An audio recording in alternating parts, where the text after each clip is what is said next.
Esto es Ulfa Radio. Comienza Comida y Vuelta. Un plato de la más fina combinación de sabores, colores y experiencias de todo el mundo, traído a tu mesa y a tu pantalla, para que comas cada día más rico. Comanda la nave del sabor, nuestra chef y capitana, Gaby Viterbo. Con la operación técnica y el paladar de acero de Alejandro Fernández. Séntate a nuestra mesa, que ya se siente el aroma de este episodio fresquito. Hola a todos, bienvenidos a otro episodio de Comida y Vuelta. Hola Ale, ¿estás ahí? ¿Estás en las tinieblas? Estoy acá, estoy en las tinieblas, hoy voy a estar desde las tinieblas, pero feliz de estar acá. Hoy tenemos un episodio muy especial. No nos vamos a anclar en ningún país particular, sino que vamos a dar una vuelta al mundo entero. No estamos en vivo, como pueden intuir y como pueden ver, pero no por eso nos vamos a dejar de recorrer y de viajar kilómetro a kilómetro por el mundo. Estamos grabando esto desde el limbo. Desde el limbo, desde el más allá. Y hoy vamos a viajar con todos los sentidos. Y como a mí, yo soy muy esquemática, me gustan las definiciones, me gustan así las categorías, quisiera arrancar diciendo qué es viajar, ¿no? ¿Cuál sería la definición de viajar? Y viajar puede ser recorrer miles de kilómetros en avión, tren, auto, su medio de transporte de preferencia, ¿no? A otras ciudades, a otras culturas, a otros rincones del mundo. También viajar puede ser una parte más como más de ego, de hedonismo, ¿no? Que es sacarnos esa foto en ese lugar para decir yo estuve ahí, ¿no? Cualquiera que sea ese lugar, no sé, la Torre Eiffel, el Puente de la Mujer, el Caminito, donde sea, para marcar un punto más en nuestro pasaporte y en nuestra colección así viajística, por decirlo. Pero viajar también puede ser a través de una serie, ¿no? A través de una anécdota de alguien más o a través de un sabor que te transporte a otro lugar.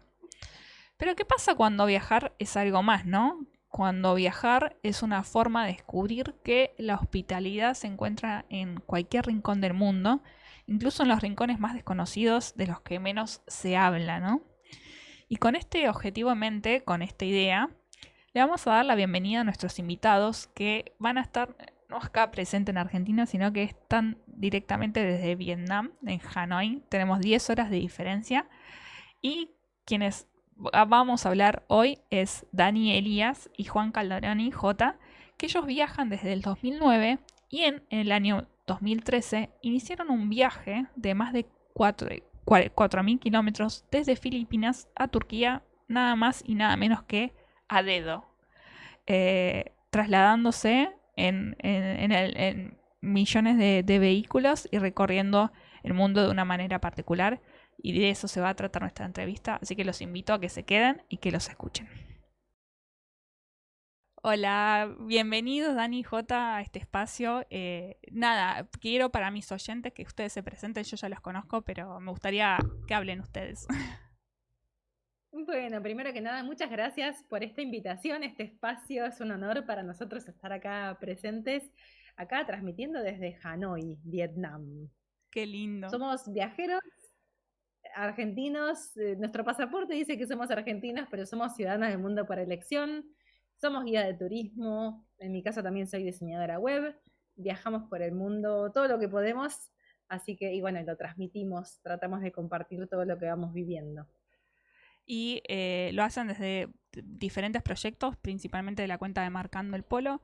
Y en mi programa nosotros lo que hacemos es viajar a través del mundo, a través de los sabores. Pero quiero saber para ustedes qué significa viajar con... Es un concepto súper amplio, pero ¿qué significa para ustedes?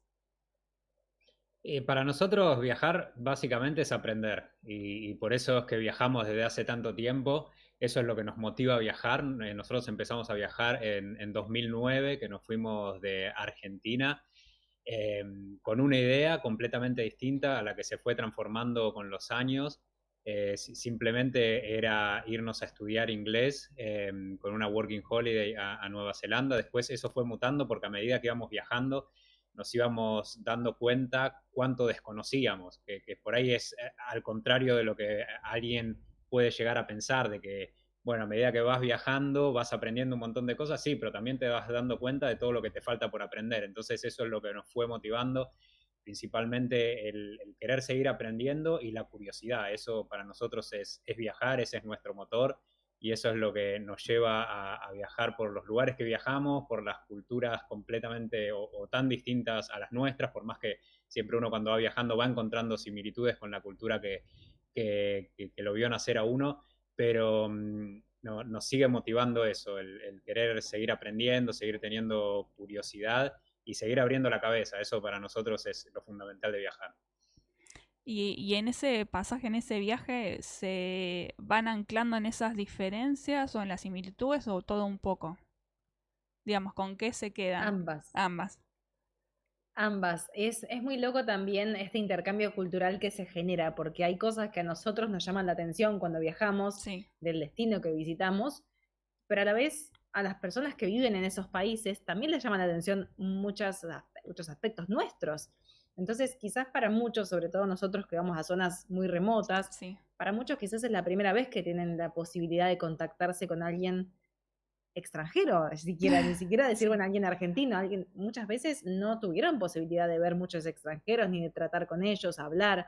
Entonces, ese intercambio cultural que se genera es hermoso y es riquísimo. Sí, y muchas veces terminás aprendiendo de que hay cosas muy similares a tu cultura que no te las imaginabas. Por ejemplo, recuerdo viajando por Turquía en 2014, 2015, de estar por una zona que estaba recibiendo a muchos refugiados sirios en ese momento, que era uno de los momentos más graves de la crisis siria y estaba recibiendo muchos refugiados sirios en el sur de Turquía y de estar caminando por las calles de este lugar, ver muchos refugiados y en ese momento empezar a ver paquetes de yerba, gente tomando mate y decir, pero estos no son sudamericanos, no son argentinos, no son uruguayos, es gente de acá, eran todos sirios, tomando mate, nos acercamos, le dijimos que éramos de Argentina y fue una de las primeras veces que en vez de decirnos Messi, Maradona o algún deportista, nos dijeron Argentina, mate, piporé, nos decían, que es la marca de la yerba que ellos consumen más, que es la que más se exporta y la que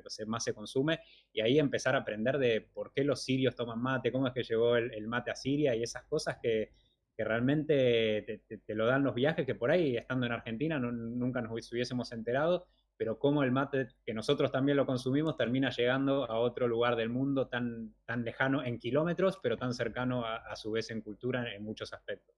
Está bueno igual ese trabajo que hacen ustedes de cuestionarse, porque muchas veces justamente en viaje uno como que ansía mirar o observar un montón de cosas, captar lo más que pueda, pero hay cosas que quizás pasan rápidamente y uno se detiene a pensar que hay más allá de esa tradición o cómo llega algo ahí. Y durante esos años de viaje se fue gestando lo que fue el proyecto de Eliminando Fronteras. ¿Y nos quieren contar un poco más de eso? Yo acá tengo el libro, tengo los 2 libros. Ay, qué bueno, qué bueno. Sí, fue un proyecto que surgió, en realidad primero hicimos un viaje a Irán en 2010 y claro, la gente nos decía, no, porque Irán va a ser muy peligroso, están seguras de ir ahí. Bueno, después de ese viaje, que fue uno de los viajes más increíbles y transformadores de nuestras vidas, dijimos, bueno, vamos a ver qué hay más allá. Nos enamoramos de Asia y dijimos, vamos a ver qué hay más allá de las fronteras y ver el potencial humano que tiene cada país, ¿no? Entonces nos propusimos cruzar Asia de punta a punta, a dedo, de Filipinas hasta Turquía, justamente a dedo para poder tener que estar confiando en la gente todo el tiempo y mostrar que más allá de las noticias que a veces nos llegan, de estas noticias que siempre llega lo malo, nunca llega lo bueno, de demostrar que hay mucha más gente buena que mala en el mundo, solamente que la mala hace más ruido. No decimos que no hay gente mala en el mundo, lamentablemente sí lo hay, pero es muy poquita en comparación a toda la cantidad de gente buena que hay en el mundo y de que pasan cosas extraordinarias cuando nos proponemos a viajar de forma distinta y abrirnos a que las cosas pasen también, ¿no? Porque cuando viajamos de una forma muy estructurada, no damos lugar a que sucedan cosas, ¿no? Y ese acercamiento con la gente. Así que bueno, fue un proyecto de 47.000 kilómetros que hicimos a dedo durante 3 años por 24 países y que de ese proyecto surgió el libro Eliminando Fronteras, que bueno, contamos todo lo que los medios tradicionales por lo general no nos cuentan. Y Y antes de la entrevista justo Ale me preguntaba, ¿y cómo se movilizan? Y ahí justo les comentaba, y la verdad es un flash pensar que nada, que a dedo poder trasladarse de un lugar a otro y justamente y como estar como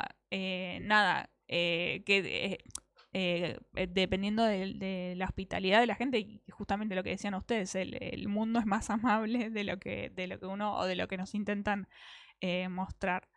Y de tanto de esos años viajando o anteriores, ¿nos podría contar 2 experiencias que fueron las más memorables? Es difícil elegir, imagino, pero las que quieran. Memorable por bueno, por malo, por lo que sea. Es que sí, hay miles y miles, la verdad que hay un montón. Incluso ese fue el gran desafío de escribir el libro Eliminando Fronteras, porque en 3 años viajando por 24 países y haciéndolo a dedo, eran una historia atrás de la otra. Sí. Todos los días era subirse a un vehículo y tener una historia. Creo que alguna de las que más nos marcaron posiblemente sea cuando en Irán llegamos a la región kurda, a lo que se llama Kurdistán, en Irán, que es una zona bastante demonizada, incluso dentro de Irán. Ya si Irán para el exterior, para el mundo exterior, es un lugar al que hay que preferible no ir para la mayoría de la gente, incluso para los iraníes persas, que es el grupo étnico mayoritario de Irán. No hay que meterse en la zona de Kurdistán porque los kurdos son peligrosos, los kurdos son asesinos, son unos locos, bueno, un montón de prejuicios que tienen sobre los kurdos. Y nosotros sabíamos que eso, como casi todos los prejuicios, vienen bastante de la desinformación. Queríamos conocer la zona de Kurdistán y las experiencias que tuvimos, ya sí en Irán, en el resto de Irán eran fantásticas con la hospitalidad. En Kurdistán ya superó cualquier tipo de nivel y redefinió lo que para nosotros significa la palabra hospitalidad, porque fue alucinante. Desde el primer vehículo que nos frena, antes de entrar en la zona kurda, pero sí eran unos amigos kurdos, lo primero que nos dijeron, nos preguntaron es, ¿y dónde van a dormir esta noche? Y nosotros teníamos un destino, pero teníamos algo visto, algún alojamiento visto en el lugar al que íbamos, pero no nada reservado. Y ellos nos dijeron, bueno, si no tienen nada reservado, entonces se van a quedar en nuestra casa. Bueno, está bien, y uno ahí confía, porque aparte va teniendo cierta percepción de cómo se van dando las cosas. Por ahí otro te puede decir, pero ¿cómo te vas a quedar a dormir en la casa de alguien que ni siquiera conoces en Irán y son kurdos encima? Y llegamos, nos llevaron a la casa de sus padres y fue alucinante desde el primer momento. Cómo a veces las barreras idiomáticas quedan de lado porque podés compartir un montón de otras cosas. Y ellos como nos hablaban de las dificultades que tenían como kurdos dentro del régimen de su país, que ya de por sí es un régimen muy autoritario para todo ciudadano iraní, salvo para una pequeña minoría. Ellos como kurdos aún más están mucho más reprimidos en su cultura, en sus costumbres, que no las pueden expresar libremente, y de todo esto fuimos hablando. Y no solo eso, sino que nos mostraban su vestimenta típica, nos vistieron como se visten ellos. A Dani, la mujer de la familia, la madre, le regaló su traje kurdo, su vestido kurdo, que después usó para la charla TEDx. Sí. Y no solo eso, después al viaje siguiente fuimos a otra casa y lo mismo, una mujer le regaló a Dani otro vestido kurdo, así que andábamos con la mochila. En esos momentos que uno cuando está viajando con mochila Liviano. trata de llevarlo, claro, lo mínimo indispensable, pero esos regalos no los podés dejar por el camino porque te marcan, son la verdad que son cosas inolvidables, por más que sean objetos, que sea algo material, tiene toda una historia detrás y eso es lo que hace la diferencia. Ese creo que fue uno de los momentos clave, el de conocer a los kurdos, sí. Y suma el otro, el segundo, que en realidad voy a nombrar a una persona, pero se fue repitiendo en un montón de ocasiones, que fue el caso de Joticana acá en Vietnam, que es una chica que en ese momento tenía 17 años, fue abandonada por sus padres, la crió su tía, ella, bueno, termina viviendo sola con tan solo 17 años en una habitación, y así todo, ella, aun cuando mucha gente pensaría que no tiene lugar porque vive en una habitación, nos alojó, no solo a uno, sino que a los dos nos alojó, nos dio todo lo que tenía y más, y nos hizo ver Vietnam de otra manera y la vida de otra manera. Es algo que trasciende el viaje, ¿no? Y ahora ella tiene una vida súper exitosa, se la merece porque ella nunca bajó los brazos. Y son experiencias que te van cambiando la forma de ver el mundo y la forma de enfrentarte los problemas, ¿no? A veces que desde nuestra perspectiva creemos que tenemos un montón de problemas y cuando salimos al mundo decimos, nos damos cuenta de lo privilegiados que somos, ¿no? Así que bueno, y ese caso de Joticana se fue repitiendo en un montón de lugares de gente que no tenía nada y así todo lo tenía todo. Así que bueno, fue muy lindo. Me sumo a preguntar desde el off, porque me genera mucha curiosidad. En 47.000 kilómetros y 24 países, ¿se cruzaron argentinos? Nos cruzamos argentinos, sí, pero hay países donde nos cruzamos más y otros menos. Por ejemplo, en toda la zona del sudeste asiático, Tailandia, Laos, Vietnam, Camboya, Malasia, Singapur, ahí suele haber más argentinos. Ya después, en el resto de los países, no tanto. En Japón muchísimo menos, Taiwán casi nada. En Taiwán lo que se daba curioso eran varios taiwaneses que habían vivido en Argentina y habían vuelto a Taiwán. Eso sí, que habían ido, habían crecido en Argentina o sus padres se habían mudado a Argentina en los 90, a principios de los 90, que hubo algunos programas. Con Asia, con Taiwán específicamente, y habían vuelto y hablaban español, tomaban mate, se dieron algunas situaciones particulares con eso, sí, pero taiwaneses eran, no eran, que habían vivido en Argentina, pero nacidos en Taiwán. Y cuando ustedes se cruzan con un argentino, ¿se lo cruzan y vienen en la misma onda que ustedes, o a veces se lo cruzan diciendo, mirá, este turista... Bien. O sea, vienen en otro paradigma completamente distinto, tipo, y ustedes como diciendo, che, pero acá se vive distinto, es lo que hablábamos de incorporar lo local, y es como, no, me parece que no pega tanto con el entorno. Hay de todo, sí, hay de todo. Lo que suele suceder es que depende dónde te lo cruces, y no solo con los argentinos, sino con cualquier turista. Es distinto cruzarte a los turistas que están por ahí en las playas de Tailandia o en Bali, que hay de todo, obviamente, pero por lo general es un tipo de turismo que su interés principal es ir a la playa, pasarla bien, ir a un resort, relajarse, que está perfecto. Pero después, si te lo cruzas en Uzbekistán, por ejemplo, o hemos cruzado alguno en Kazajistán también, creo que en Kazajistán hemos cruzado alguno, seguramente está haciendo otro tipo de viaje, otro tipo de experiencia, está buscando otras cosas y ahí, por lo menos para lo que a nosotros nos interesa, solemos conectar muchísimo más porque si está en Kazajistán es porque ya algo más le movió, no le movió solamente el aspecto turístico de ir a relajarse a un lugar o a conocer lugares lindos, sino que quizás estás en un viaje muy largo y por eso está yendo por esos lados, o porque le interesa la cultura de esa zona y podemos hablar mucho más, o porque está viviendo ahí, mejor todavía. Así que sí, te cruzás y depende de dónde te lo cruces, cambia bastante el enfoque que tienen en el viaje. Perdón, tengo una más y no jodo más. No. ¿Cómo reconoces a un argentino que de repente pasa con una camiseta de Gimnasia de La Plata y dice, mira, ¿qué es una camiseta de Gimnasia? Ah, por eso, claro. Eso sería como la forma fácil o el mate, ¿no? Pero mira, algo que aprendimos a diferenciar es la forma de caminar de los argentinos, que no sabíamos que tenemos una forma muy particular de caminar y ya a lo lejos lo ves caminar y sabés que es argentino y no falla, ¿eh? Sí, ¿Y cómo es esa forma? Ya... Apurado, vamos. No, pero hay una forma de caminar, no sé cómo explicarla. Sí, la forma de moverse es distinta, es distinta. Te puedes dar cuenta, sí, por cómo se visten, cómo andan, el pelo, claro. Cómo se mueven. Te das cuenta, sí. Nunca lo había pensado. No, yo tampoco. De hecho, yo pensaba, dije, bueno, ¿cómo se cruzan? Pasa una camiseta de Rosario Central en el medio y dije, bueno, listo, ya está, claro. Argentino. Ojo que he encontrado camisetas de equipos argentinos en países que no te lo hubieses imaginado y que no eran argentinos. Que decís, ¿cómo llegó esta camiseta acá? En algunos casos eran donaciones, que andás a ver cómo terminaron. Me acuerdo encontré una camiseta de San Lorenzo en un pueblo súper remoto de Indonesia, un nenito la tenía, y digo, esto debe ser de alguna donación, de algo de eso que dio vueltas por todo el mundo y terminó ahí. Qué loco, qué loco. Y ustedes ya nos habían adelantado cómo es eso de hospedarse en casa de locales, pero quiero que nos cuenten un poco más, porque yo me acuerdo, yo los leo hace muchos años y, digamos, ahí es cuando empecé a familiarizar con el término de couchsurfing, que ahora ya está como muy naturalizado, pero con los primeros blogs y demás, ahí es cuando te empezás digamos, a obtener más información de lo que es viajar. Así que quiero que nos cuenten ustedes cómo es su experiencia.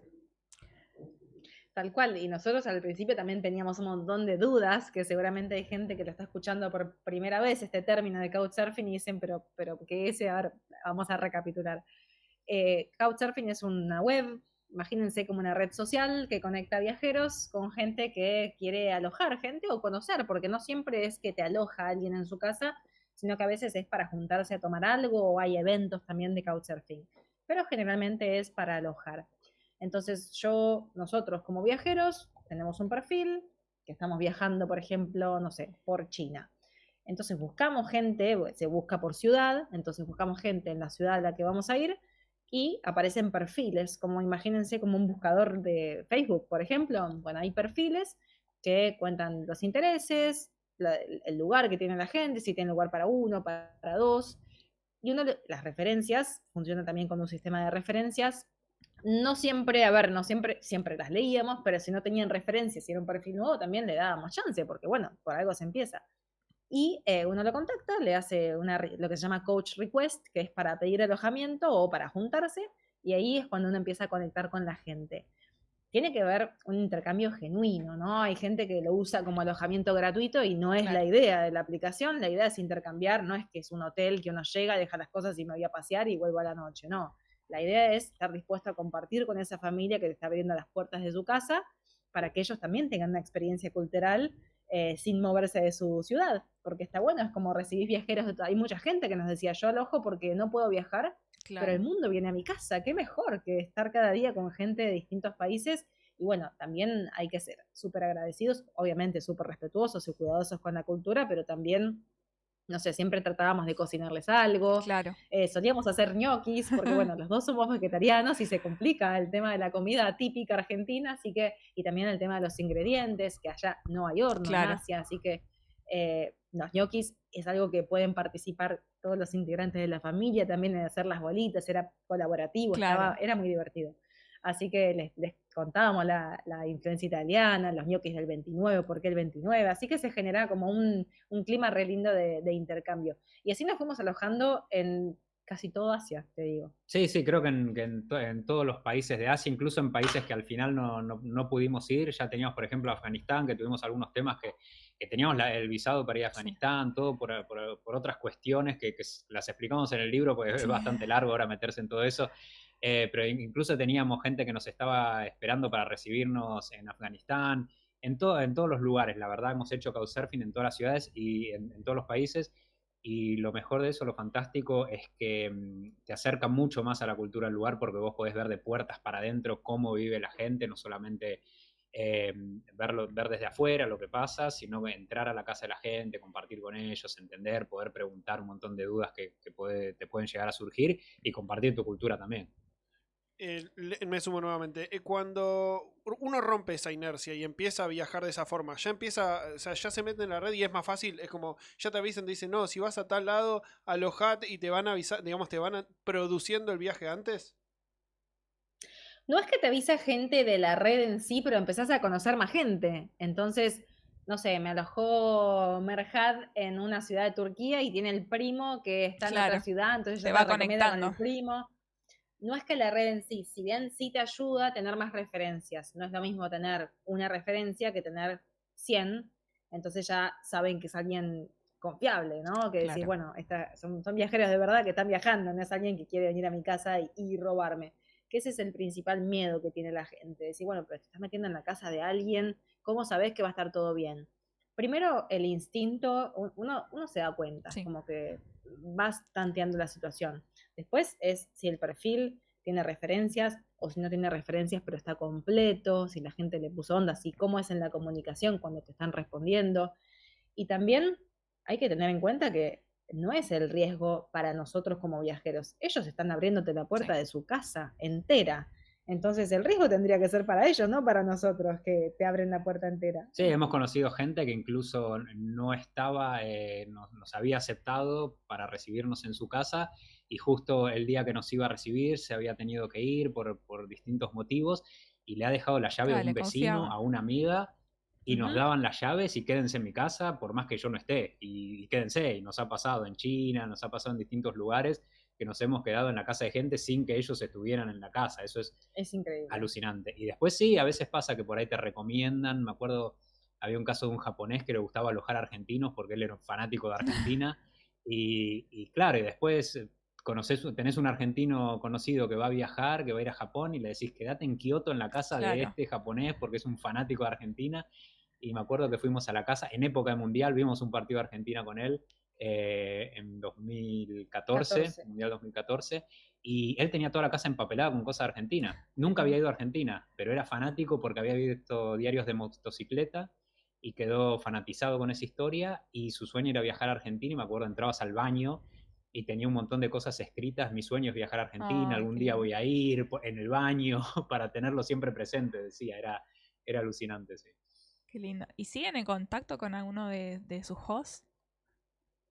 Seguimos en contacto con varios de los hosts, no con todos, pero sí seguimos en contacto con varios de ellos, así que es re lindo. De hecho, hemos recibido gente en Argentina que nos ha alojado en su país, así que es muy Qué lindo el lindo. intercambio que se genera. Qué lindo cambiar Sí. el escenario y ver cómo va del otro lado también. Debe ser re emocionante. Sí. ¿Qué tal? Si quieren, si siguen en contacto con el japonés fanático de Argentina, lo traemos al estudio cuando venga. Posta lo digo. Sí, Posta, sí. lo traemos, lo traemos. Bueno, hay un japonés, después les voy a pasar el Instagram, que lo tenemos, que se puso un local de empanadas en Tokio, En creo. Kioto, en Kioto. En Kioto. ¿Sabés que Kioto tiene algo Sí, con Argentina? de empanadas, vende Fernet, habla Mirá. español, todo el tiempo hace cantitos de cancha, es un enloquecido por Argentina y todos los argentinos van ahí a comer empanadas, los que saben de esto, porque es un fanático, es muy gracioso porque hace cantos de cancha con sus empanadas, no sé, está completamente el tomate y pone cumbia y hace reels de Instagram poniendo cumbia, comiendo empanadas, está loquísimo. Qué lindo. Y me Sí. sumo nuevamente. El feedback que tienen de nuestro país, cuando ustedes dicen, hola, soy argentino, persona de un país random cualquiera, ¿te dicen, che, buen país? ¿O te dicen, No, muy No, bueno, es espectacular. muy bueno el feedback que hay de Argentina en el mundo. Eso es otra cosa que uno también aprende viajando, ¿no? Que el argentino suele tirar abajo a su Sí. país, obvio? es como no, acá no funciona nada, y no, afuera la verdad que Argentina está muy bien visto, siempre reconocen a Argentina por algo, por Messi, por Ginóbili, por el Papa, por Sí, Maradona, nos ha pasado nos decían las novelas de Natalia Oreiro, sí. nos las nombraron un montón. Aunque es uruguaya, pero bueno, Sí. Sí, su sí, carrera sí, fue en sí, Nos sí. cantaban Argentina. nos cantaban canciones de Rebelde Way, sí, un montón de cosas. Entonces Argentina siempre por un aspecto o por otro es conocida y está bien posicionada y siempre en la frontera, sobre todo en los lugares que cruzábamos, no sé, hacia Central, que cruzás por fronteras terrestres que no suele haber extranjeros y menos argentinos, cuando ven el pasaporte se ponen contentos, es como, y te dicen algo, Maradona o algo, entonces ya rompe el hielo. Y nos pasa que ambos tenemos doble ciudadanía y tenemos pasaporte italiano también, entonces había países que con el italiano no hacía falta visa, así que entrábamos con el italiano. Y no, y genera el efecto contrario, te dicen italiano mafioso. Mirá. Entonces decíamos, hay que volver al argentino. Sí. Era malo, sí, era malo el recibimiento con el pasaporte italiano, así que el argentino muy bien. Qué bueno. Y ya hablamos de cómo es hospedarse dentro de una casa, pero ¿cómo es hospedarse afuera? Por ejemplo, ustedes es usual que acampen, por ejemplo, que en el libro cuentan que se hospedaron frente a la mansión del presidente de Tajikistán. Entonces, ¿cómo es esa experiencia? ¿Cómo eligen el lugar? Digamos, obviamente quizás se informan antes de los lugares determinados. Sí, nosotros siempre en ese viaje de eliminando fronteras a dedo llevábamos la carpa porque sabíamos que viajando a dedo podía darse situaciones que llegáramos o que quedáramos en Sí. algún lugar donde no había alojamiento, siempre por las dudas con la carpa sabíamos que en algún lugar techado íbamos a dormir, si se largaba una tormenta íbamos a tener un techo Y nos ha pasado situaciones así, como por ejemplo la del día ese que acampamos frente a la mansión del presidente de Tayikistán, que fue muy curioso porque estábamos yendo a un destino en particular y no llegamos y se estaba haciendo de noche. Y entonces dijimos, bueno, vamos a buscar algún lugar que esté plano donde podamos poner la carpa. Y esto era en los alrededores de un lago bastante grande y era todo barranca abajo, no había ningún lugar donde poner la carpa, pero veíamos que a lo lejos había como un campo verde, sembrado, hermoso, que estaba perfecto. Decíamos, qué raro, ese lugar fuera de contexto, es rarísimo que esté acá. Y empezamos a caminar y nos fuimos acercando y veíamos que era el parque de una mansión. Y ya estábamos ahí, no había otro lugar donde acampar y dijimos, bueno, no sé, veamos si podemos hablar con alguien acá en la mansión, si nos dejan poner la carpa en algún lado por lo menos. Y sale el guardia de seguridad de ahí de la garita, sorprendido, como esto, ¿no? ¿Qué están queriendo acá? Y le dijimos si podíamos, le hacíamos seña, nosotros, eso en Tayikistán, el idioma es el tayiko, pero también la mayoría habla ruso porque fueron parte de la Unión Soviética. Entonces algunas palabras de ruso habíamos aprendido, algo básico como para comunicarnos, y le dijimos que queríamos pasar la noche, si podíamos poner la carpa en algún lado. Y ahí él nos dijo que esa era la mansión del presidente, una de las mansiones, porque tiene varias, que esa era la mansión del presidente, pero que podíamos acampar en el parque también de la mansión, pero que estaba enfrente de la mansión. Que lo acompañáramos, que él nos iba a llevar a donde podíamos acampar. Y nos llevó a un parque hermoso también, ahí pusimos la carpa, nos acostamos y a la mañana siguiente vino a despertarnos. Nosotros pensamos que venía a sacarnos porque ya era la mañana. Nosotros le dijimos vamos a pasar la noche y después nos vamos, seguimos nuestro camino. Vino a despertarnos con el desayuno.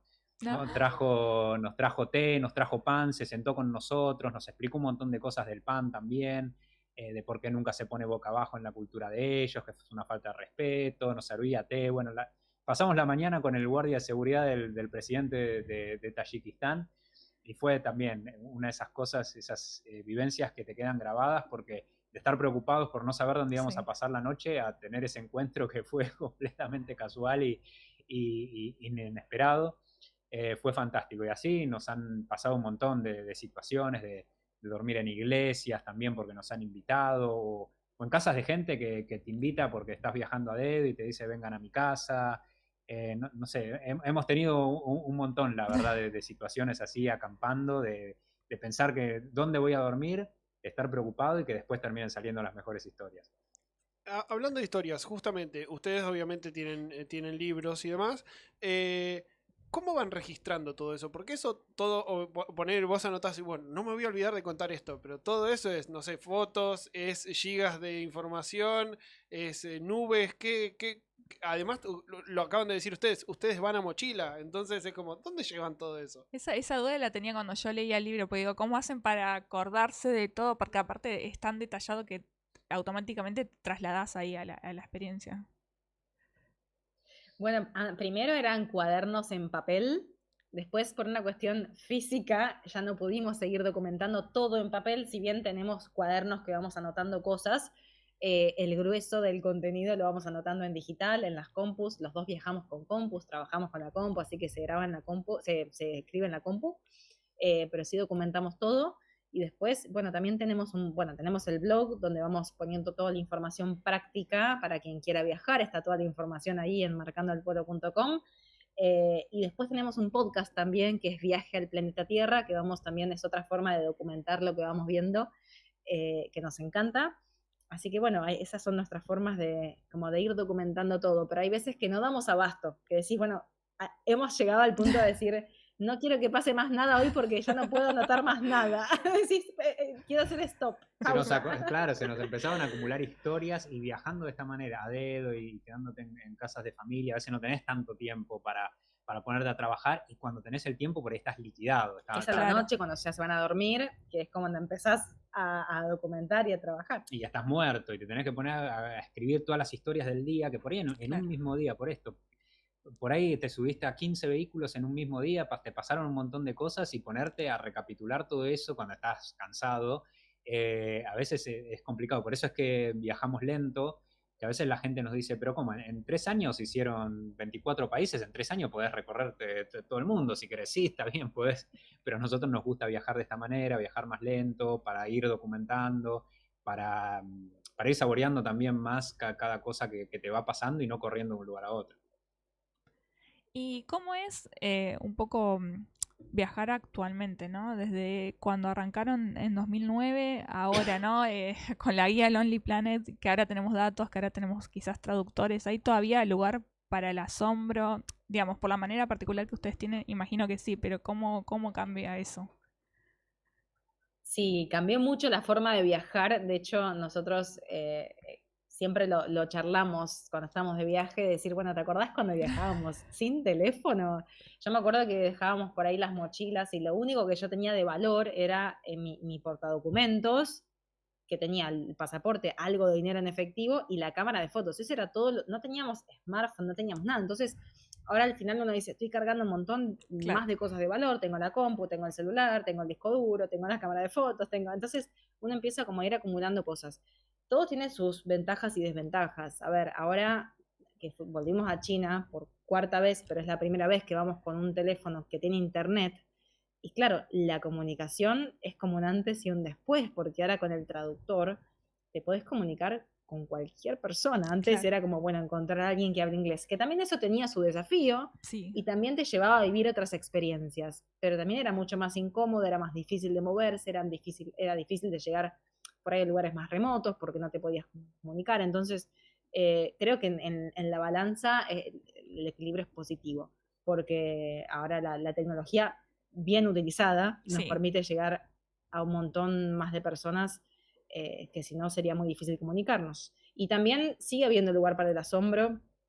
Creo que siempre nosotros decimos que el día que dejemos de viajar va a ser el día que dejemos de asombrarnos por las cosas. Y es verdad que cuanto uno más viaja, ese nivel de asombro es como que se va poniendo más exigente, porque ya hay cosas que uno normaliza, y al final decís, bueno, no es normal esto, porque ahora me parece normal. Nosotros ya en Asia llevamos, si sumamos todos los viajes seguidos, 7 años en Asia enteros, entonces al final es un montón de cosas que normalizamos en nuestra vida, de costumbres asiáticas, y cuando vamos a Argentina es como, che, esto no era normal acá, ¿no? Entonces, no sé, en nuestra casa siempre nos sacamos los zapatos, y claro, cuando llegan nuestros amigos es como que dicen, ay, pero me tengo que acordar de venir con medias buenas para cuando vengo a su casa. Entonces, claro, ese nivel de asombro, y no, la tecnología la verdad que ayuda un montón a conectar con la gente. Y ahí me surgen 2 preguntas. Uno es justamente qué tradiciones se trajeron de esos viajes. Una ya mencionaron de sacarse los zapatos. Y la otra es por qué China está en su top 3 de países favoritos. Respondan en el orden que quieran. Bueno, respondo a la de qué nos llevamos y lo dejo a Jota con la de China. Nos llevamos un montón de costumbres. Creo que hay un montón que no están quizás como identificadas, ¿no? Porque ya uno va transformándose, y quien somos hoy, en parte es porque, bueno, por todo lo que nos fue atravesando a lo largo del viaje. Pero bueno, la de los zapatos es la principal, y después creo que la otra, así como bien grande, es el tema de la cocina. Nosotros cocinamos muchísima comida asiática, comemos mucho arroz también, muy, muy asiático. Es como que no puedo comer un salteado de verduras, tiene que haber arroz también, porque si no es como que me falta algo, o un curry. Entonces creo que la comida es otro de los aspectos fundamentales que nos involucran a diario, ¿no? En el día a día. Después hay otras cosas, otros aspectos, no sé, de la música, de cómo somos, que están intervenidos por nuestro paso por Asia, pero esos 2 son los principales.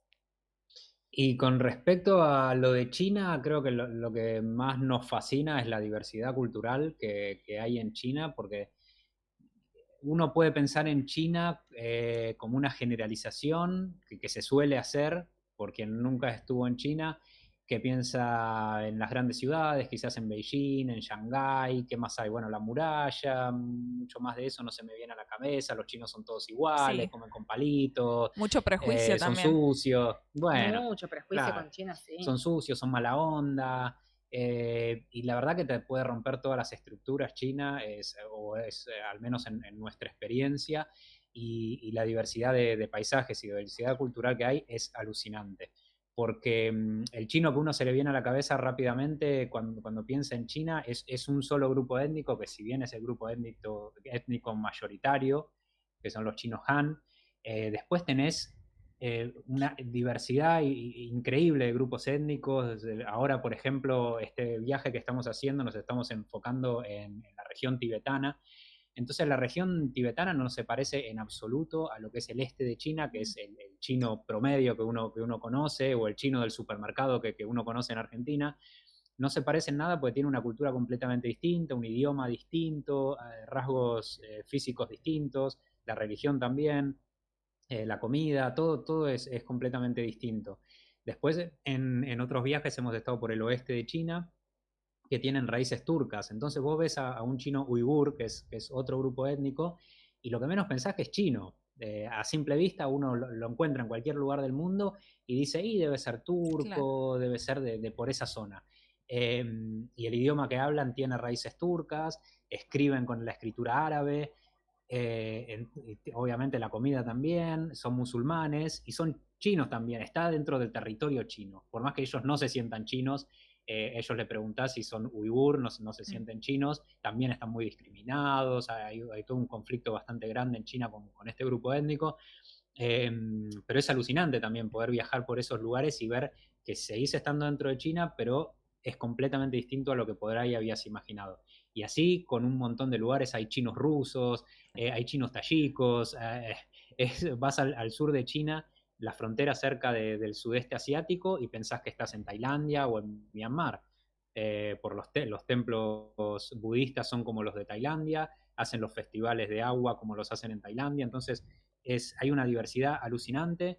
Los chinos son súper buena onda, contrario a lo que cree la mayoría de la gente. Siempre quieren ayudar al extranjero, al turista, se quieren sacar fotos con uno porque les llama la atención cuando salís de los lugares más masivos turísticamente.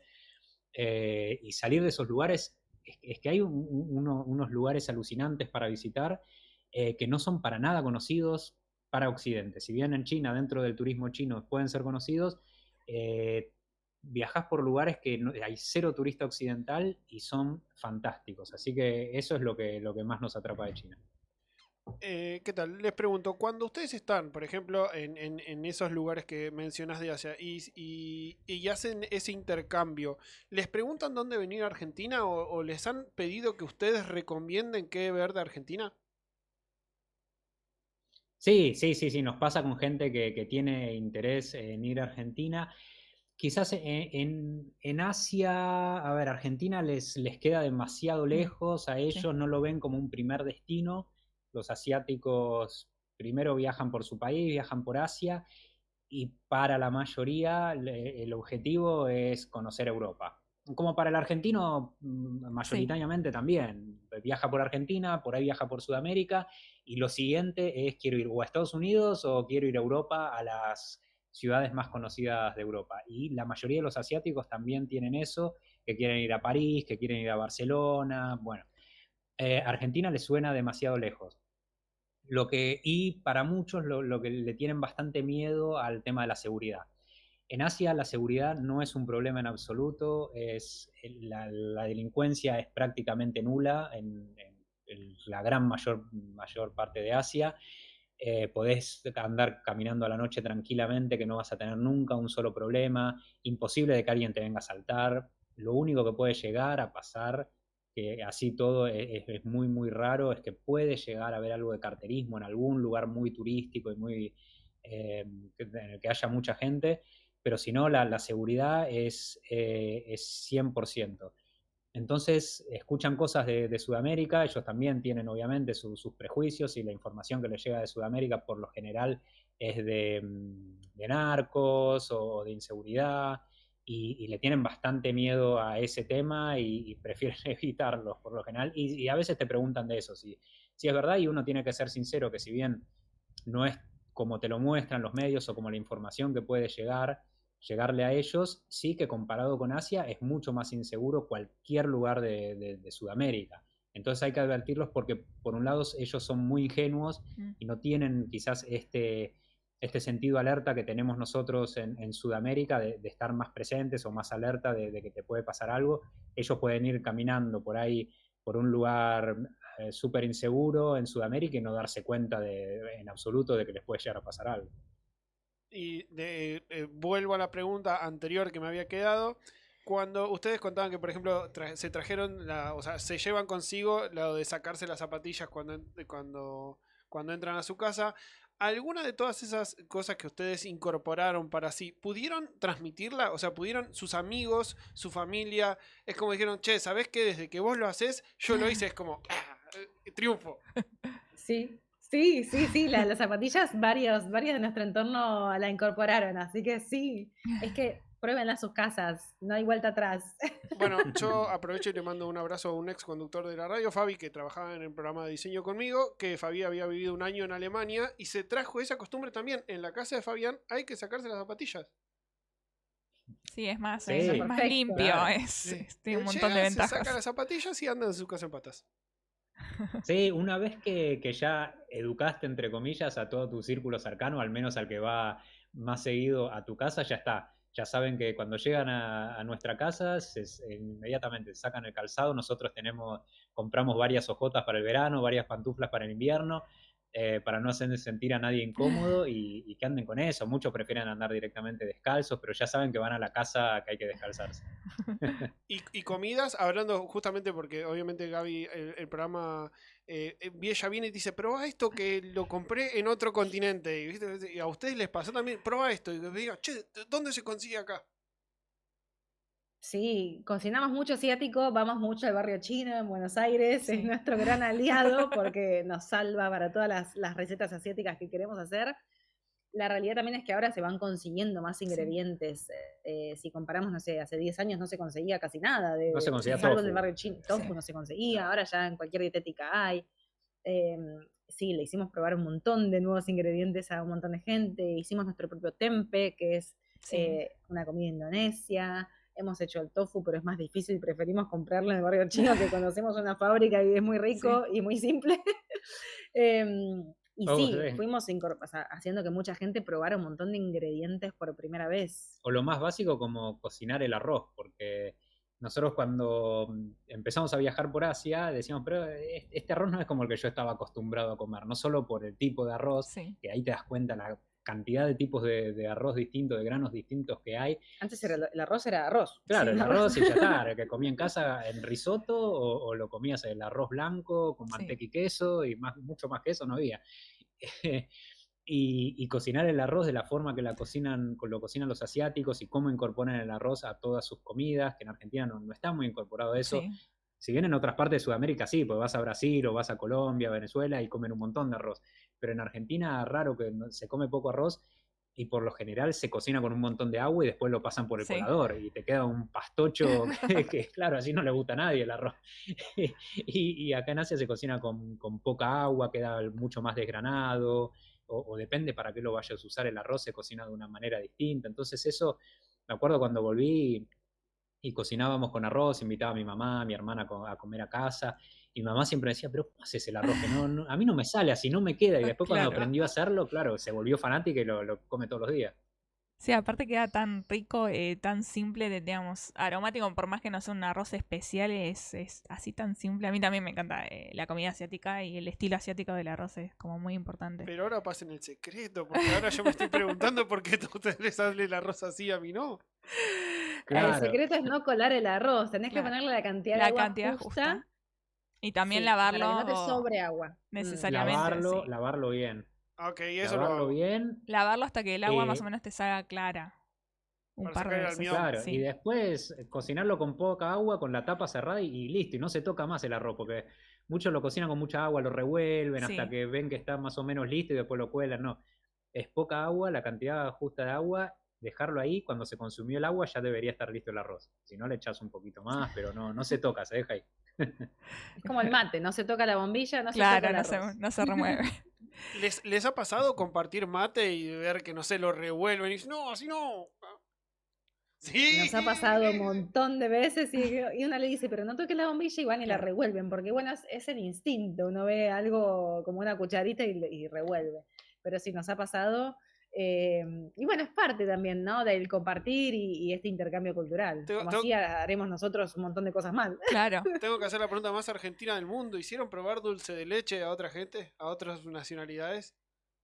Dulce de leche. Sí, Sí, vengo con mi bandera En Japón, Mi país, Sí. mi en país. Japón tuvimos dulce de leche que nos llevaron. Nunca nosotros viajamos con dulce de Claro. leche por una cuestión de peso, pero sí nos han regalado en Japón dulce de leche y hemos hecho probar, sí, en Osaka. Sí, Fernet, dulce de leche, hemos Ujú. hecho probar. A los asiáticos, nosotros ya conociéndolos un poco a los asiáticos, Claro.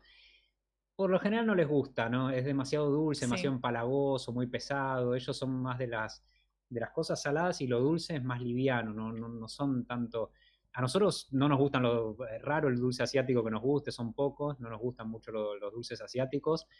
Y a ellos les pasa al Lo revés. mismo. Lo prueban y dicen, esto es empalagoso. Leímos, me acuerdo, de un alfajor cachafaz, creo que era un alfajor espectacular, a una chica coreana y a un iraní. Y me lo compararon con unos especie de alfajores que tienen ellos en Corea que son una porquería. El Choco Pie, seguramente. Sí, el Gaby lo Choco Pie, viste, sí, ¿no? sí, sí. Choco Pie era como, Sí. No, Sí, que yo no lo probé y no califican, me ¿no? gustó, sí. No, son malísimos. Y nos dijeron, sí, es como un chocopay, Y era como- como nada especial. No Yo es, quería matar de no vuelta. es. Escupí. No, escupí ese alfajor, me gasté Eran alfajores. nuestros últimos 2 alfajores que se Claro, los sí. regalamos y los desaprovecharon. ¿Se consiguen productos argentinos por el mundo o es un hallazgo? Es como, uy, mira, ahí en el supermercado tienen X cosa o no. En el supermercado, mira, no me vas a creer, pero en Mongolia, Mm. en Ulaanbaatar, capital de Mongolia, encontramos, bueno, los bonobón sí se consiguen en todos lados, casi. En Asia es muy conocido, pero encontramos dulce de leche, yerba, caramelos, Arcor, Galletitas. galletitas surtido, Uy, qué bien. porque Mongolia importa un montón de cosas. Después en el resto de los países asiáticos, no. Lo que sí se consigue ahora, la yerba. De hecho, acá en Hanoi hay 2 negocios que venden yerba. La yerba, bueno, y en otros lugares por los árabes también se consigue yerba, pero te diría que es lo único que se consigue. Sí, nosotros si tenemos que comprar yerba, tratamos de buscar negocios árabes primero, porque sabemos que hay mucha más chance acá en Asia que haya alguna tienda árabe que Argentina. Entonces, si hay una tienda árabe, seguro van a tener yerba, tienen mate, incluso en Turquía, tiendas árabes que tenían alfajores, pero alfajores no argentinos, sino que alfajores árabes, Mirá. alfajores sirios. Sí, muy curioso, dulce de leche, tenían todo. Hacemos eso, y si no, en las ciudades grandes de Asia, sí, a veces hay alguna tienda argentina o algún importador de té que tienen yerba también. Se está volviendo bastante más popular el mate. De hecho, el otro día acá en Vietnam fuimos a tomar un café. El dueño del café nos empezó a hablar cuando le dijimos que éramos de Argentina. Se puso súper contento y nos trajo unos vasos con mate cocido. Frío. Y nos dice, yo soy el único lugar en Vietnam que da, porque siempre acá con el café te dan té, como en Argentina te dan agua, acá te dan té frío. El único que en vez de dar té verde común, da yerba mate. Porque le preguntamos, pero ¿cómo fue que conociste el mate? ¿Por qué te gusta? Por el fútbol, porque yo soy muy fanático del fútbol y veía a todos los jugadores tomando mate y ahí me empecé a interesar, busqué a ver qué era y conseguí dónde comprarla y empecé a tomarlo y me encanta. Claro, nunca pensamos que del otro lado también nos pueden buscar. O sea, nunca Claro. pensamos que alguien curioso puede ver, o sea, De Paul tomando mate y, Claro. y que le genere curiosidad. Es re lindo ver ese feedback del otro Claro, lado. porque están todo el tiempo con eso. Claro. Sí, decía, soy fanático de Messi y lo vi tomando mate y Claro. tenía que saber qué era eso y quería probarlo. ¿Y qué peso tiene la comida a la hora de viajar, no? Para ustedes. Un montón, un montón. A ver, cuando en un país se come bien, ya la experiencia te diría que está en un 50% completa, Claro, adentro. ¿no? Sí, es increíble todo lo que se puede aprender a través de la comida. Nosotros, bueno, probamos de todo. Como te digo, somos vegetarianos, Sí. así que en ese sentido, mientras no tenga animales, comemos todo. Entonces estamos abiertos a probar cualquier cosa. A veces es complicado porque hay Sí. países que en Mongolia, por ejemplo, cuando viajamos por Mongolia, por suerte no éramos vegetarianos porque casi que no hay comida vegetariana, tienen muy pocos vegetales, no crece nada por Sí. una cuestión climática, entonces se comen mucho carne y grasa y harinas, básicamente es eso. Pero después en el resto de los países comemos mucho en los mercados, nos encanta cocinar. No sé, acá en Hanoi, que estamos un mes quietos en un departamento, vamos al mercado, compramos las verduras, cocinamos un montón comida local. Seguramente si lo ves local dice, ay, esto no se cocina así, pero cocinamos con ingredientes locales y nos encanta. Así que sí, tiene un rol fundamental. Y también en Asia la comida es muy importante. En todo el mundo, ¿no? Pero en Asia también creo que le dan como extrema importancia. De hecho, lo primero que hace un asiático cuando está fuera del país es traerse su comida. Mucho más. El argentino también extraña la milanesa, extraña el pastel de papas, pero el asiático lo sufre más el tema de la comida porque para ellos es muy importante. Sí, lo ves incluso en los aviones que van cargando su comida y demás. Sí, sus noodles. Sí. Hace un ratito dijeron que no había horno, porque yo me quedé con esa frase, de hecho la anoté, dije, ¿cómo no hay horno? No hay horno, esto es verdad, no hay horno, en Asia no hay horno. No cocinan. Todas las comidas asiáticas son salteados, se cocinan todo en cacerola o en sartén. No cocinan nada en el horno. Lo único que hacen al horno son cosas tipo de panadería. Y ahora se empieza a ver más, ¿eh? Claro. Yo me acuerdo, 2009, era todo vapor. Y si hay una casa con horno, es alguien de un nivel económico bastante alto, porque son muy caros los hornos acá. Y lo usan solamente para eso, para hacer algo dulce, para hacer alguna torta. Si no, en ninguna casa vas a encontrar horno. No. ¿A horno a gas nos referimos o eléctricos? No. Ninguno. No hay ningún tipo de horno, es todo hornalla. Ok, estoy aprendiendo un montón. Sí, así que olvídate de hacer una pizza, si querés agasajar. A la sartén, claro. Tenés que hacer a la Estaba sartén. pensando en exactamente eso. No, olvídate, tenés que hacer otra cosa. Es que acá no comen casi, bueno, ahí ves el tema de la alimentación, no comen casi masas, harinas, no consumen. De hecho, la mayoría, muchos de los platos son sin gluten. Sí. Claro, las masas son quizás con más harina de arroz y eso es más al vapor, entonces como que sí, es verdad. Los fideos también, la mayoría, es muy raro ver fideos de trigo, los fideos son de arroz. Exacto. Por lo general. ¿Y qué país los sorprendió gastronómicamente, el que les voló la cabeza? China, creo que top China, con la diversidad que tiene, cada provincia tiene sus platos, así que China es increíble y Vietnam también. Sí, Vietnam es fantástico. A ver, Malasia nos gusta porque tiene la cultura. Malasia lo que tiene es que tiene 3 grupos étnicos principales, que son los chinos, los indios y los malayos. Entonces cada uno tiene su comida. Y lo que pasa, por ejemplo, en India te pasa que nos encanta la comida india, pero después de un tiempo te puede llegar a cansar porque es muy pesada, son todos curries muy, muy especiados, muy calóricos. Y hay lugares por ahí que viajás de India donde hace mucho calor y querés algo más liviano y no conseguís otras cosas que no sean así súper especiadas y súper pesadas y te cansa. Entonces en Malasia podés comer comida india auténtica, podés comer comida china auténtica, la comida malaya, entonces tiene esa diversidad. Un poco como después, Singapur también. Bueno, claro, igual que Singapur. Igual que Singapur, sí. Es igual que Singapur. Nada más que más barato, eso es lo que tiene Malasia, que es bastante más barato que Singapur. Tailandia también tiene una variedad de comida. Aparte, lo que nos gusta es la cantidad de ingredientes que usan, porque nosotros te das cuenta de la variedad que hay y de lo básico que se come en Argentina, que si bien te puede gustar la comida argentina y todo, podés ser súper fanático de tus milanesas con puré, de lo que quieras, o del asado, pero después cuando empezás a ver la variedad de ingredientes que utilizan acá, de la cantidad de verduras, de frutas, de cosas distintas, de condimentos que se usan acá, te vuela la cabeza. La verdad que te activa los sentidos de una manera que por ahí no pensabas. Aparte eso da diferentes niveles de sabor, porque no es solo salado dulce, sino tenés dulce, salado, cítrico, picante y... Sí, fantástico. Sí, en Tailandia eso se nota muchísimo porque todas las comidas son dulces, picantes, ácidas y agrias a la vez, por la cantidad de ingredientes que se usan, sí, es fantástico. Les pregunto justamente por toda esa gama de sabores, ¿no? Ustedes comen X comida, no importa, en su lugar de origen. Y después vienen acá, van a un restaurante y dicen, uy, mirá, tienen esto. Y cuando te lo hacen, uno decís, esto no es así. Mirá que yo lo comí en denominación de origen y así no es. O les ha pasado de que inclusive se sorprendan por lo bien logrado. No, nos pasó... De la otra forma. Hemos comido un pad thai bueno en Buenos Aires, pero ya después bajaron el nivel.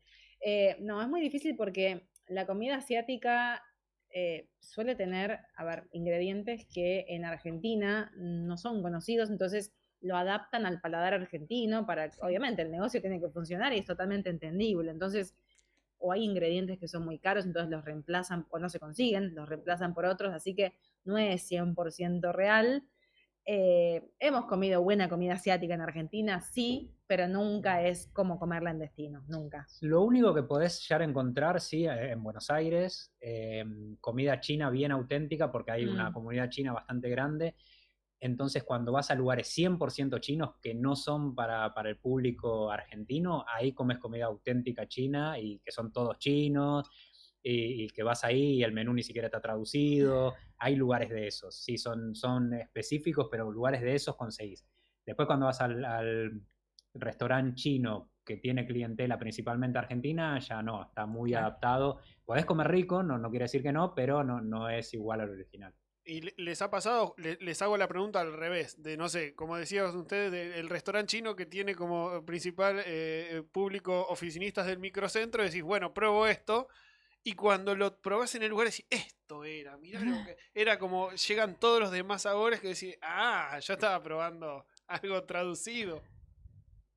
Nos ha pasado, a ver, de viajar a través del paladar, sí, y nos ha pasado, por ejemplo, no sé, estar en Argentina y ir a un restaurante asiático y teletransportarnos a través de los sabores, sí, nos ha pasado. Esa sensación sí se llegó a lograr, es como, ¡ay, este sabor! Sí, ha pasado. Sí, comida de Medio Oriente sí hay buena, se Sí. puede conseguir buena en Argentina porque también hay una influencia Sí. de Medio Oriente bastante grande en Argentina, con sirios, libaneses, gente de Israel también, entonces podés comer muy buenos falafel, hummus, todo eso muy original, también se consigue, eso sí. Y me sumo una más, porque nosotros siempre hablamos de sabores y obviamente se habla de sabores por la comida, pero ¿ustedes reconocen aromas característicos? O sea, es como, este aroma característico es del sudeste asiático, este es del centro de Europa, es como, la comida huele a eso. Sí. Aromas de la comida y aroma en general de cada ciudad, sí. No te digo de todas las ciudades, pero sí nos pasa que, no sé, bajás del avión, salís del aeropuerto y decís, este es el olor a Tailandia. Sí. Acá en Vietnam todo huele a sopa de pollo, todo huele a sopa de pollo. Vas caminando y es la sopa de pollo porque claro, la vida sucede en la calle, entonces las ollas gigantes con ese caldo de pollo están hirviendo en la calle y claro, las calles huelen a eso. Entonces, y en Tailandia que huele a picante, así que, y eso que comemos picante, pero bueno, en Tailandia comemos mucho picante, así que sí, esos olores característicos de cada ciudad, sí. En China todo huele a comida. Sí, en India es una cosa, es muy, muy fuerte, bueno, por todas las especias que utilizan, y no te hace falta irte a India para sentir el olor a India. A veces en el aeropuerto, me acuerdo de estar en el aeropuerto, viajar con aerolíneas de India y decir, ya estoy en India, ya me estoy sintiendo en India por el aroma, el olor que había.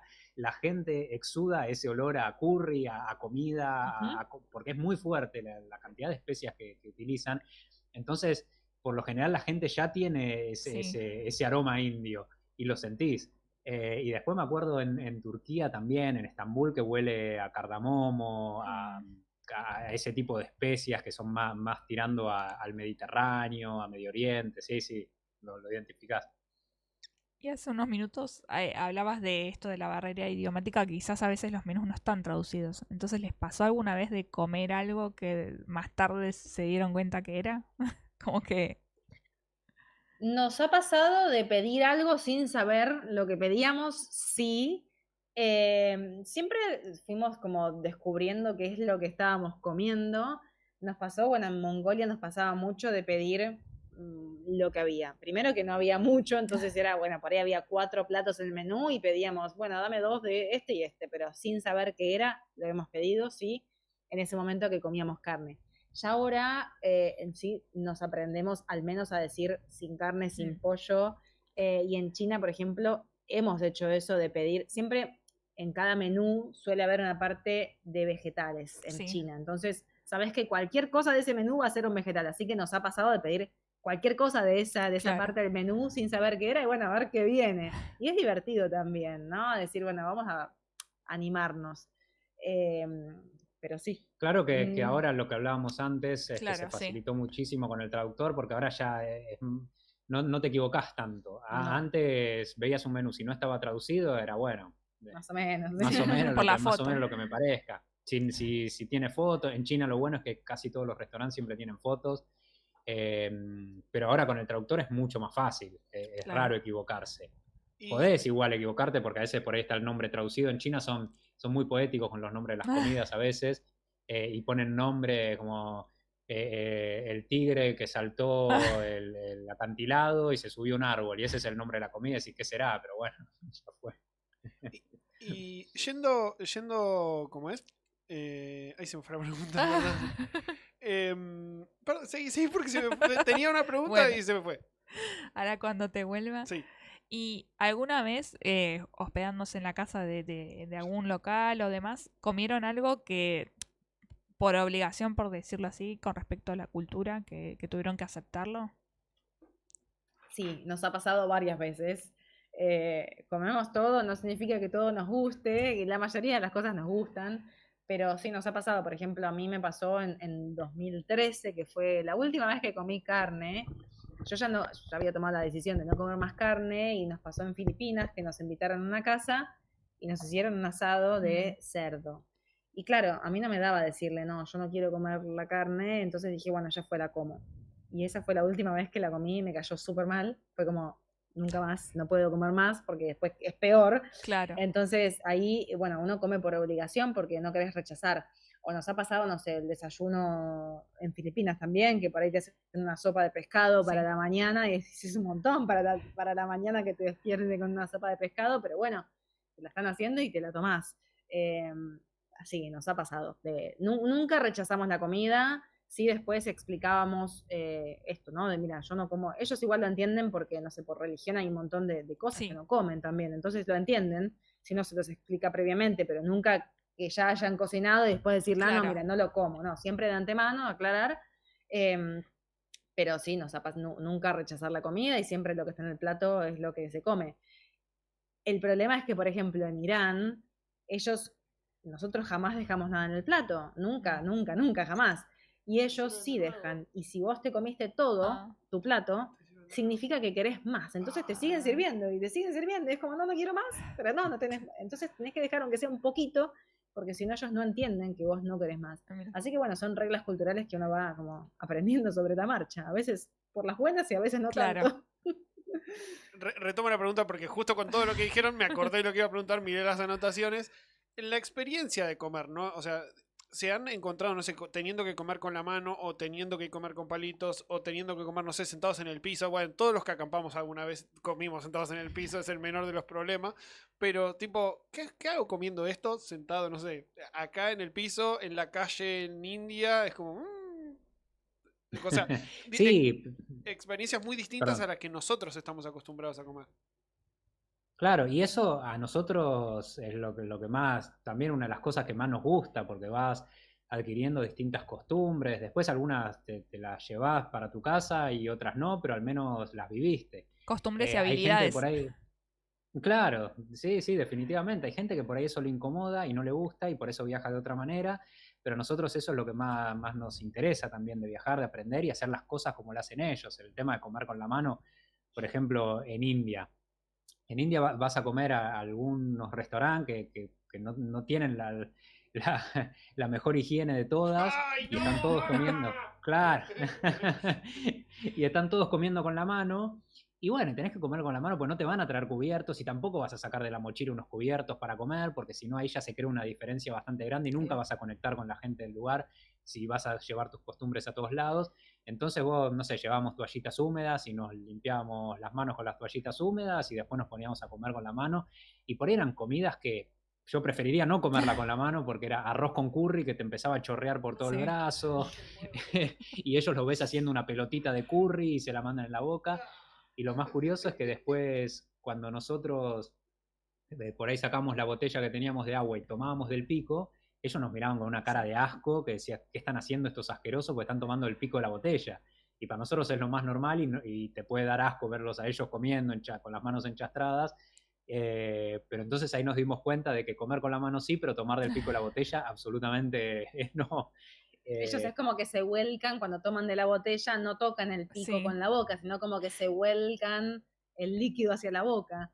Y al final decís, bueno, pero esto para mí es normal. Sí. Y viajando se redefine el concepto de normalidad constantemente. Otra cosa relacionada con este tema es que, por ejemplo, en China, bueno, obviamente comen con palitos, pero cuando comen pizza, que si van a un restaurante, en un restaurante de pizza hay horno, ahí sí, y la comen con guantes. Les dan guantes de plástico No. porque no van a tocar la pizza con la mano. Y era como, no puede ser. Pero no la comen con palitos, la comen con la mano, pero que le dan guantes solo para eso, descartables.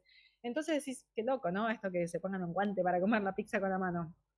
Y los palitos, bueno, es una habilidad que se va adquiriendo. Nosotros, la primera vez que comimos con palitos toda la comida fue en Hong Kong, que un chico de Couchsurfing nos invitó a comer a su casa, no nos alojamos, pero sí nos invitó a comer con toda la familia, la abuela había cocinado, y claro, era toda la mesa en el medio, ellos comparten, no es que hay un plato para cada persona, te dan un bowl de arroz y vos te vas sirviendo.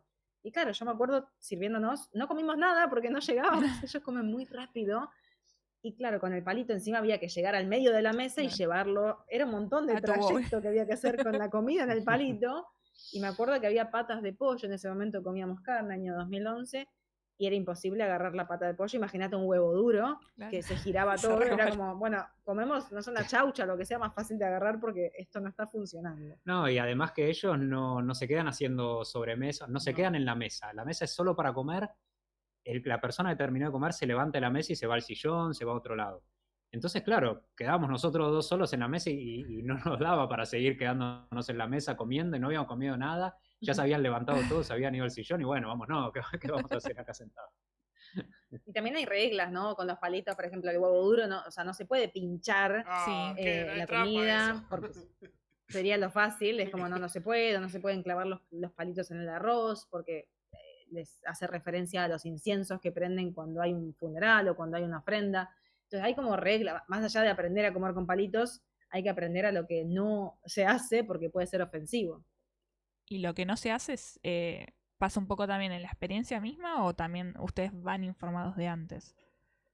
Las dos cosas. Sí, a veces con la experiencia, un ejemplo en Corea del Sur, que debe ser el país con la comida más picante en el que hayamos estado. Yo supongo que no debe haber ninguno que lo supere. Y de comer mucho con gente de ahí, con coreanos, estar compartiendo la mesa. Y claro, empezás a comer esos picantes, que te empieza a caer agua de la nariz, que no lo podés contener. Y está muy mal visto que vos saques un pañuelo y no que te suene, ni siquiera, que te seques la nariz. Está muy mal visto. Tenés que irte al baño para hacer eso. Pero claro, no podía comer directamente, porque era todo el tiempo. Me caían las gotas porque no podía más. Y eso no se puede hacer. Si querés estornudar, si querés secarte el agua que te cae de la nariz, te tenés que ir al baño. Así que eso también lo aprendimos ahí, cuando nos dijo un coreano, nos dijo que eso no se hacía ahí. Pero después por ahí cosas así y después, no sé, estás en China, eso puede estar mal visto, pero está completamente aceptado que ellos erutan en la mesa sin ningún problema. Los ruidos que hacen al comer es porque les gustó la comida, erutar también es un símbolo de que te gustó la comida. Así que hay cosas que las vas aprendiendo viendo a los demás, preguntando, o sí, de antemano averiguando algo. Su host, la persona que los recibe, usualmente es amable explicándole la diferencia cultural o les ha pasado que les marquen algo de mala manera? Es como, no, esto no se hace. No, siempre fueron como muy amables, solo hubo un caso así como de choque cultural así medio tenso en China, porque habíamos aprendido a decir delicioso en chino, que era algo como haozi. Y claro, en China, a ver, el chino es un idioma tonal, por lo tanto depende cómo lo digas, significa una cosa o significa otra, y yo me acuerdo que estábamos comiendo y le dije a la señora, que era la mamá de nuestro host, le dije haozi, qué rico, delicioso, y nos miran, se callan todos, miran como, y yo digo, ¿qué pasó? ¿Qué dije? Y el chico, el host, nos dije, no, es que le dijiste que no te gustó la comida, y era como, no, por favor, es como que, mirá, aparte mirá si le voy a decir que no me gustó la comida, le dije todo lo contrario, ¿cómo se dice? Es como decir, explicarle que le quise decir que estaba rico, y ahí fue como, bueno, no entendieron que yo le quería decir que estaba rico. Entonces a veces uno aprende medio a los ponchazos, pero no, nunca nos pasó que nos dijeran mal, esto no se hace. Ah, una vez, pero no fue tan mal, igual en Japón, que en el transporte público no se habla, ellos no hablan, en Japón es todo como muy silencioso. Me quiero Nos mudar a Japón. pasó que no se habla, de hecho si alguien llama por teléfono a alguien, le suena el teléfono, no atienden ni hablan, sino que dicen, estoy en el tren, te llamo después, porque no se habla. Y claro, este chico estaba alojando a una chica chilena en Kioto, el chico que le gustaba Argentina también, bueno, este mismo chico.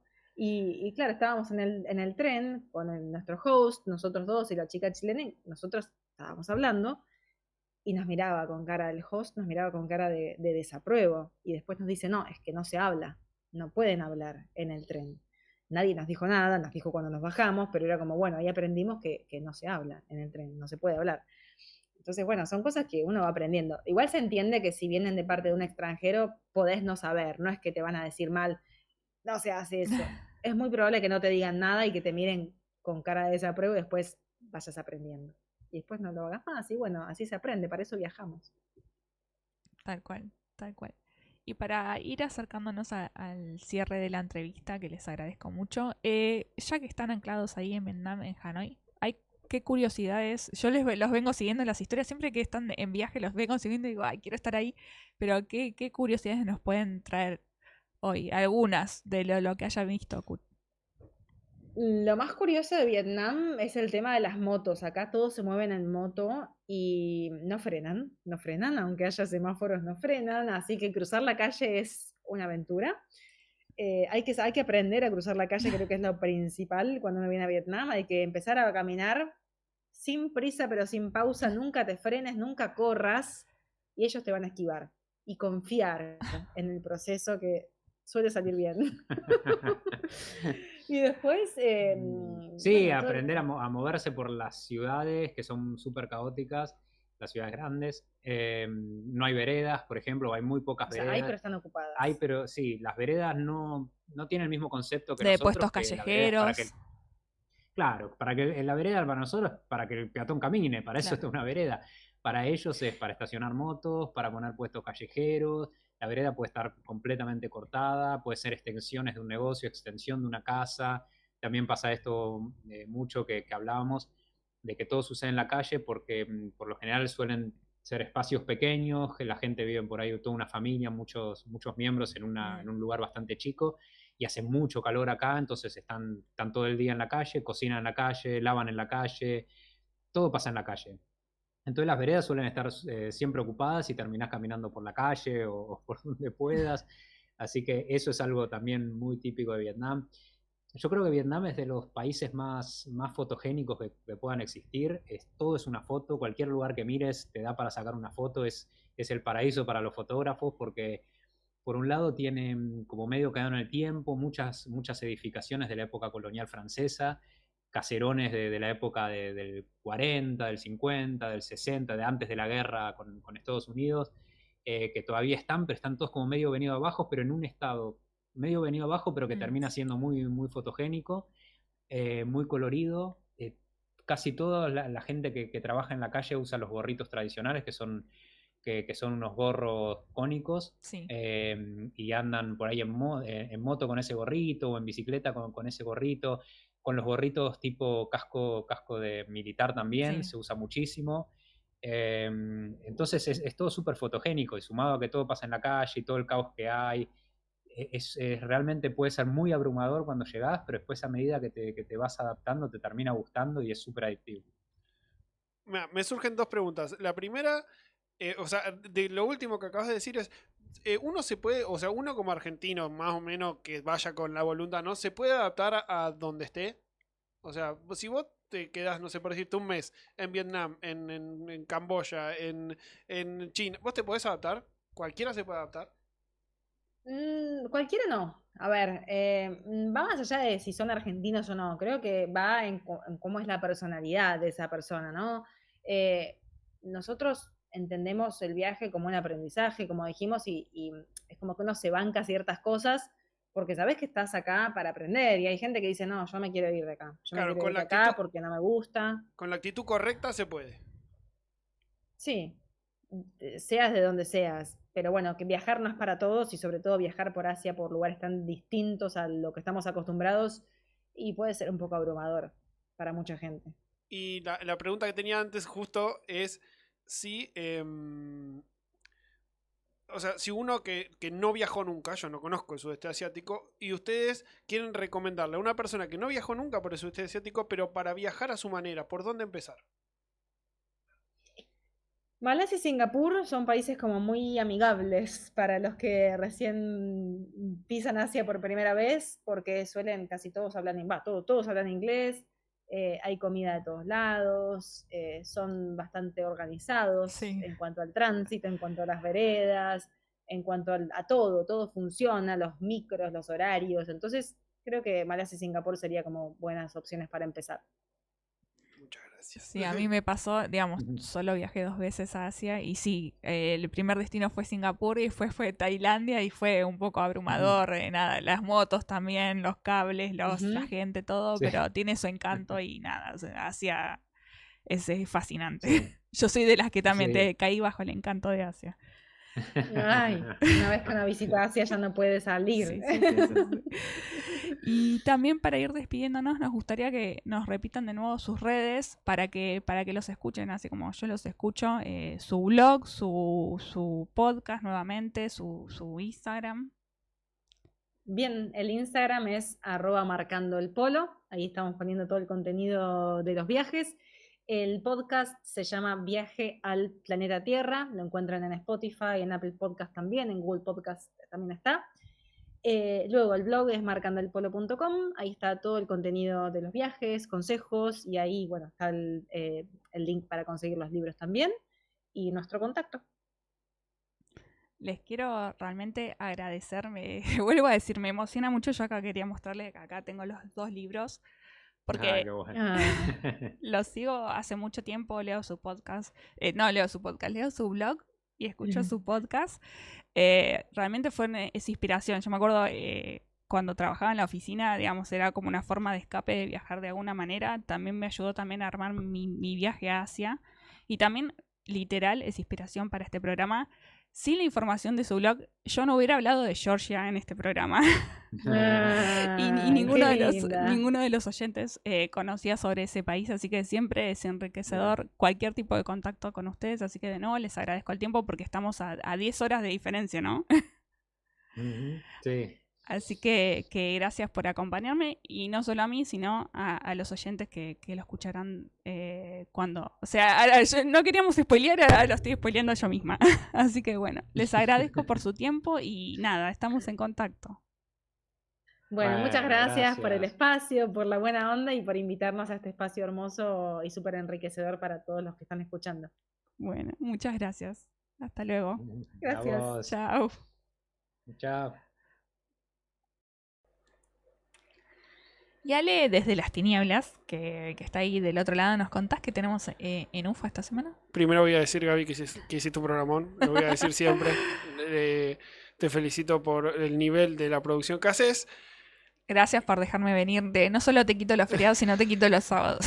Sí, estamos grabando esto un sábado al mediodía porque les cuento a ustedes que hay 10 horas de diferencia con Hanoi, y Gaby se mandó una producción bárbara para que nosotros podamos grabar esto. Y ella también vino el sábado, porque no es, o sea, yo estoy en mi casa, Gaby también vino un sábado. Felicitaciones, Gaby. Gracias. Siempre es un lujo y siempre subís la vara. Tenemos en un ratito arrancando Memory Card. En un ratito en vivo de verdad, arrancando Memory Card. Mañana tenemos Noche de Brujas, mañana 31, a las 20:30. Y el primero, por lo menos ahora, tenemos Punto Emprendedor 18:30 y Las que te Jedi a las 9 de la noche.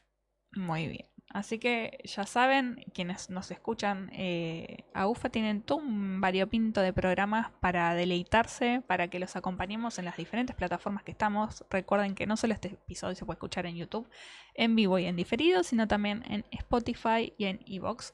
Así que pueden escucharnos cuando quieran.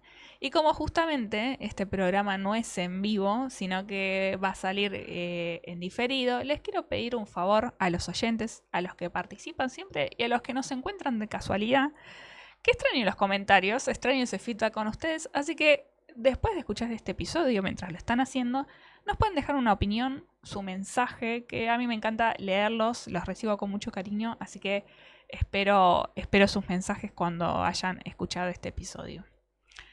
Y bueno, y como siempre llegan a... Todo tiene un final.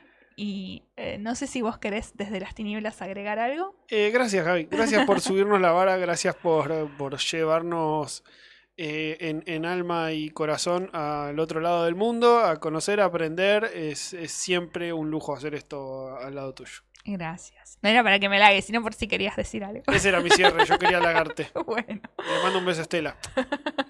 Claro, y a mi mamá y a Sigrid y a toda la Muy gente que bien. nos ve siempre. Exactamente, sí. Gracias a todos los que nos acompañan. Y yo para cerrar, no quiero cerrar con unas palabras mías, sino que justamente quiero cerrar con unas palabras de Dani, que fue quien fue nuestra entrevistada, en su charla TED El peligro de no viajar. Y quiero que lo escuchen atentos. Cada día hagan algo para conocer una cultura que desconozcan. Pueden ir a la mezquita, el barrio chino, el barrio coreano. Ir a un restaurante a probar comida típica de un país que ni siquiera sabían que existía. Estas acciones pequeñas pero poderosas nos van transformando en personas más tolerantes.